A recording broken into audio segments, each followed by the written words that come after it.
ni klabu ya wekundu wa Msimbazi Simba Sport Club ambaye leo hii wametambulisha chuma kingine, yani mshambuliaji mpya huyu, na hii yote ni shinikizo la mwalimu kocha Steven Barker ambaye ameamua kujenga kikosi cha wekundu wa Msimbazi. Sasa twende tukamtazame, je, ni mchezaji gani huyo ambaye anatua kwenye kikosi cha wekundu wa Msimbazi? Lakini pia wewe kama ni mgeni na ni mara yako ya kwanza unatuangalia, hakikisha umesubscribe na kubonyeza alama ya kengele. Kwa kufanya hivyo utakuwa umejiunga na familia hii ya michezo na burudani na utakuwa mtu wa kwanza kupata taarifa kutoka kwetu. Sasa mshambuliaji Ibrahim Dumbia mpya wa Simba mwenye umri wa miaka 22 tayari amewasili Tanzania ili kukamilisha taratibu za uhamisho wa kujiunga na Simba Sporting Club kuelekea msimu wa 2026-2027, na hili ni shinikizo la kocha mkuu wa wekundu wa Msimbazi Steven Barker ambaye ameamua kuimarisha kikosi chake, na Dumbia anatarajiwa kuwa sehemu ya mipango ya kuongeza nguvu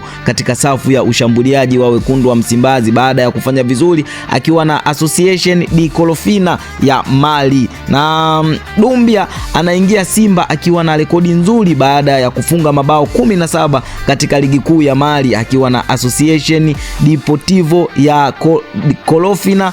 Kiwango hicho kinaonyesha uwezo wake wa kufunga na kuongeza matumaini ya kupata mshambuliaji mwenye uwezo wa kuisaidia timu katika msimu ujao, na huyu si mwingine bali ni Ibrahim Dumbia mwenye miaka 22 anatua ndani ya kikosi cha wekundu wa Msimbazi, na hii yote ni Simba Sport Club kuimarisha safu yao ya ushambuliaji baada ya kuachana na Jonathan Soa. Sasa wameamua waimarishe kwa kumsajili Dumbia ambaye amekuwa ni top scorer kwenye ligi kuu ya Mali, lakini anashuka kwenye NBC Premier League. Je, atakuja afanye vizuri kwenye NBC Premier League? Tukutane kwenye comment hapo, lakini pia ni kuhakikishie tu, je, Simba Sport Club bado hawajamaliza, wataenda kumsajili nani? Taarifa zote hizi za usajili utazipata hapa Tubone Media. Hakikisha umesubscribe ili usipitwe na taarifa zetu hapa Tubone Media. Hadi wakati mwingine, bye bye.